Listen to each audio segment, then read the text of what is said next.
नमस्कार, मुद्दे की बात में आपका स्वागत है। मैं हूं मनोज मनु। बागेश्वर धाम के पीठाधीश्वर पंडित धीरेन्द्र कृष्ण शास्त्री आगामी 7 नवंबर से 16 नवंबर तक दिल्ली से वृंदावन तक करीब 170 किलोमीटर लंबी सनातन हिंदू एकता पदयात्रा निकालने जा रहे हैं, जिसका विरोध शुरू हो गया है। धीरेन्द्र शास्त्री की पदयात्रा का विरोध दलित पिछड़ा समाज संगठन कर रहा है। दलित पिछड़ा समाज संगठन ने यात्रा को गैर संवैधानिक और सांप्रदायिकता फैलाने वाला बता दिया है और इसी के साथ ही यात्रा को रोकने के लिए राष्ट्रपति को भी पत्र लिखा गया है। साथ ही दलित पिछड़ा समाज संगठन सोमवार को हाईकोर्ट में इसे लेकर एक याचिका भी दायर करेगा।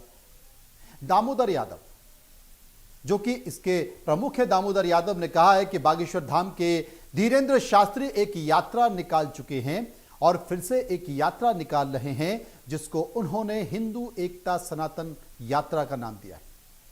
उनका कहना है कि हिंदू राष्ट्र बनाने को लेकर यह यात्रा की जा रही है, लेकिन भारत धर्मनिरपेक्ष राष्ट्र है, देश और किसी एक धर्म का नहीं है, वो सभी धर्मों का है। लिहाजा सांप्रदायिकता फैलाने का काम धीरेन्द्र शास्त्री कर रहे हैं, वो पाखंडी है। दामोदर यादव साहब ने और भी बहुत कुछ कहा है, इसलिए हम उन्हीं के पास चलेंगे, क्योंकि उन्होंने एक विषय का और जिक्र किया है। वो कहते हैं कि डबरा में सरकारी जमीन पर नवग्रह मंदिर भी बन रहा है और धीरेन्द्र शास्त्री उन भूमाफियों का साथ दे रहे हैं। एक बार सुनिए विषय क्या है।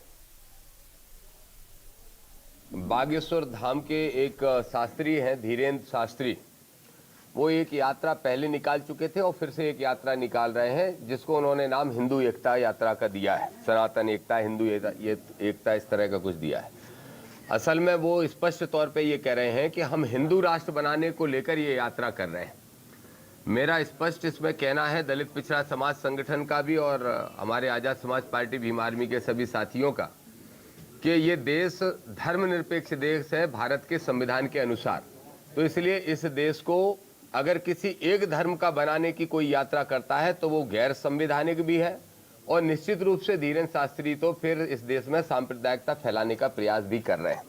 इसलिए हमारे दलित पिछड़ा समाज संगठन ने पिछली 20 तारीख को, आज से लगभग 11 दिन पहले, महामहिम राष्ट्रपति को चिट्ठी लिखी थी, उनको मेल भी किया था और उनसे आग्रह किया था कि इस यात्रा को रोका जाए।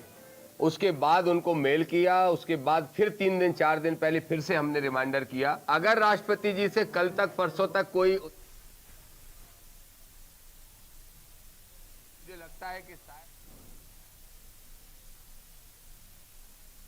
दामोदर यादव, राष्ट्रीय अध्यक्ष दलित पिछड़ा समाज संगठन के इस वक्त हमारे साथ मौजूद हैं। हम उन्हीं के पास चलते हैं कि भाई उनकी नाराजगी किस बात को लेकर है, उनका गुस्सा किस बात को लेकर है। क्योंकि जब इंडिया न्यूज पर ही सबसे पहले हमने इस मुद्दे को दिखाया, उठाया, तो उस वक्त उसके बाद प्रतिक्रिया धीरेन्द्र शास्त्री की निकल कर आई।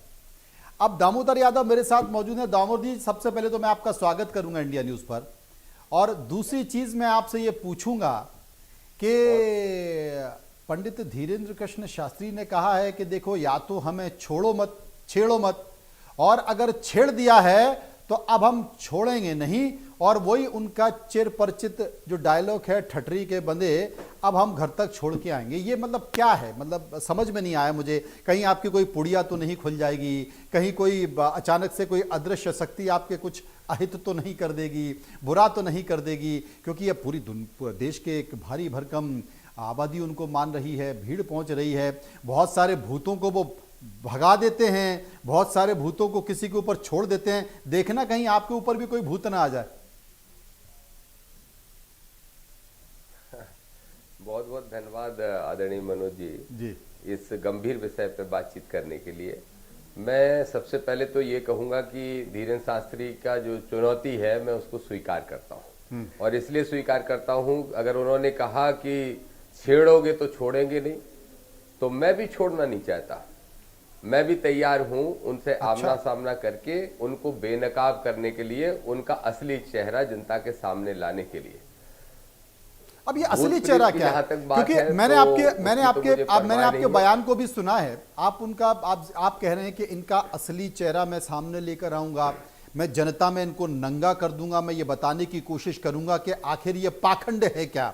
मैं आपसे ये समझना चाहता हूँ कि आखिर इनका असली चेहरा क्या है। एक चेहरा तो हमने इनका देखा है कि ये सनातनी है, ये कथा करते हैं, ये प्रवचन देते हैं, लोगों को उनकी समस्याओं को दूर करते हैं। पर्चे में पहले से ही एडवांस में लिखा रहता है, जो भी व्यक्ति आता है एडवांस में लिखा होता है कि इसको क्या परेशानी थी, क्या है और आगे क्या होने जा रहा है, उसका निदान भी वो बता देते हैं। तो अब इनका असली चेहरा ये है या कुछ और है, ये आपसे समझना चाहता हूं मैं। मनोज जी, सबसे पहली बात तो यह है कि मैं उनको सनातनी नहीं मानता। बल्कि मैं ये मानता हूं कि वो सनातन को नुकसान पहुंचाने वाले एक बड़े चेहरे के रूप में आज उभर के इस देश के अंदर आए। सनातन की अवधारणा ये नहीं है कि आप किसी को ठटरी के बंदे और इस तरह की गालियां दोगे और धर्म के आधार पर इस तरह की घृणा फैलाने का काम करोगे, जहर फैलाने का काम। ये सनातन कभी नहीं सिखाता। मैं भी सनातनी हूँ, मैंने भी इसी धर्म में जन्म लिया और बचपन से सारे ग्रंथों का अध्ययन किया है। दूसरी बात जहां तक है, आपने देखा होगा बहुत सारे माइंड रीडर होते हैं, बहुत सारे माइंड रीडर हैं। बस उन्होंने इस तरह का मंच लगा के और कोई व्यास गद्दी पे बैठ के इस तरीके का वो दावा नहीं करते, लेकिन वो भी बता देते हैं कि सामने वाला सोच क्या रहा है, उसकी समस्या क्या है। एक और विषय आपने एक बहुत इंपॉर्टेंट बोला कि बहुत सारे लोगों की समस्याओं का समाधान करते हैं। मैंने आज तक एक व्यक्ति ऐसा नहीं देखा जो धीरेन्द्र की मंच पे खड़े होके ये कहे कि मेरी ये समस्या का समाधान यहां आने से हो गया। आज तक मैंने नहीं देखा। तो बात यह है कि समस्या किसी की सुन लेना, समझ लेना या उसका अंदाजा लगा लेना एक कला हो सकती है, ये एक अलग से विद्या हो सकती है। इसकी पढ़ाई माइंड रीडर लोग भी कर लेते हैं, लेकिन किसी की समस्या का समाधान करना ये तो संभव है नहीं। अगर हम ग्रंथों की भी बात करें तो जो विधि लिखा लीलार दीन दनुज गंधर्व सब कोहू न मेटन हार, ये भी लिखा है तुलसीदास ने। मतलब अगर कुछ लिखा है, समस्या लिखा है, परेशानी लिखी है, तो उसको कौन कैसे बदल सकता है। तो धीरेन्द्र शास्त्री क्या ईश्वर से बड़े हो जाएंगे क्या? तो इसलिए जहां तक असली चेहरे की बात है तो बात यही है कि एक छोटी सी कोई जानकारी लेके और उसको धार्मिक चोला पहना के और एक संत की वेशभूषा बना के और अपने मैनेजमेंट जो टीम है उनकी, उसके माध्यम से वो देश भर में एक बड़े सनातनी चेहरा बनने का प्रयास कर रहे हैं, और वो भी सत्ताधारी दल के संरक्षण के माध्यम से। और ये असली चेहरा हम जनता के सामने उनका लाना चाहते हैं। असली चेहरे तो अभी बहुत कुछ है, दिखाने को बहुत कुछ है, बताने को बहुत कुछ है। हम समझना चाहते हैं ना, सारे प्रमाण जुटा रहा हूं, क्योंकि दुनिया की नजर में वो एक प्रतिष्ठित व्यक्ति है, शख्सियत है। तो हम ये जानना चाहते हैं इनका असली चेहरा क्या है। मैं यही आपसे बोल रहा हूं कि असली चेहरे के रूप में अभी तो सबसे पहले अगर हम बात करें जहां पर बैठ के वो डेली हजारों लाखों लोगों को एकत्रित करके अपनी पर्चियां निकालने का काम करते हैं, सबसे पहले तो वहां के ढेर सारे प्रमाण आज आधे मेरे पास आए थे, इसलिए मैं लेके नहीं आया। मैं उनका अध्ययन आज 1-2 दिन में और कर लूंगा। लेकिन असली चेहरा तो फिर ये भी है। आप अगर इसको देखोगे तो ये समझ सकते हो कि बहुत सारे राजनेताओं के संरक्षण के कारण उनकी भाषा बोलने के साथ साथ बहुत सारे ऐसे विवादित कार्यक्रम काम भी कर रहे हैं। जैसे कि आपको मालूम है कि डबरा में एक मंदिर बना है 125 एकड़ जमीन पे, उसका उद्घाटन वो करने जा रहे हैं, शुभारंभ करने जा रहे हैं, फिर वहां पे कथा करने वाले हैं। और कभी उन्होंने ये नहीं सोचा कि वो जो जमीन है, मैं खुद उसी क्षेत्र का हूं, ये किसान नेता हूं, वहां करोड़ों रुपए उन किसानों के डूबे हैं, करोड़ों रुपए डूबे हैं उस शुगर मिल में। और वो शुगर मिल की जो जमीन है वो अगर किसी को लीज के रूप में मिली तो वो दान पत्र के रूप में किसी एक ऐसे व्यक्ति से लिखवा ली गई जो कि अधिकृत नहीं था, फिर भी जा रहे हैं वहां पे। तो फिर उनको मैं क्या बोलूंगा कि क्या भूमाफियाओं का साथ देने के लिए जा रहे हैं, या क्या ऐसी परिस्थितियां हैं कि धीरेन्द्र शास्त्री को उस जगह पे भी जाना पड़ रहा है। ये चूंकि डबरा का चेहरे की बात है, बहुत सारे उनके चेहरे से पर्दे उठने बाकी है, मैं बताऊंगा आपको। ये डबरा शुगर मिल का जिक्र आपने किया है क्योंकि वो जमीन करीब 7-8 हजार एकड़ जमीन है, और मेरी भी जानकारी में आया है कि वहाँ पर कई सारे भूमाफिया हैं, कई सारे ऐसे लोग हैं जो कि बड़े राजनीतिक पदों पर रहे हैं। उनके संरक्षण में वो सरकार की ज़मीन जो सरकार ने शुगर मिल को फैक्ट्री के लिए दी थी, और उस फैक्ट्री में गन्ना का उत्पादन होता रहे, उसके लिए किसानों को उन्होंने पट्टे पे दी, शुगर फैक्ट्री को, जिसमें गन्ने की खेती होती थी। अब ना गन्ने की खेती हो रही है, ना शुगर मिल हो रही, सब कुछ बंद हो चुका है। अब सबसे बड़ी चीज़ है कि डबरा शुगर जो कंपनी है, शुगर फैक्ट्री है, उसकी वो ज़मीन है। और मेरी जानकारी में है, आपकी भी जानकारी में, प्रेस कॉन्फ्रेंस में भी इसका तरह का जिक्र हुआ कि इस बात की शिकायत किसी और ने नहीं की, बल्कि डबरा शुगर मिल के जो चेयरमैन हैं, एमडी हैं विक्रम श्रीवास्तव, उन्होंने मुख्यमंत्री को उसकी शिकायत की है। उन्होंने प्रशासनिक अधिकारी को शिकायत की, मुख्य सचिव को शिकायत की, कलेक्टर को शिकायत की कि दान पत्र में यह जमीन किसी को दी ही नहीं जा सकती है।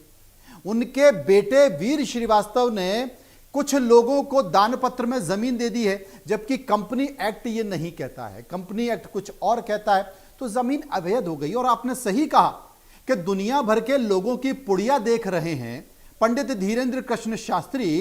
क्या इस जमीन की पुड़िया जो कि दस्तावेज के तौर पर मुख्यमंत्री और कलेक्टर और प्रशासनिक अधिकारियों के पास पहुंची है, ये पुड़िया नहीं दे पा रहे हैं? और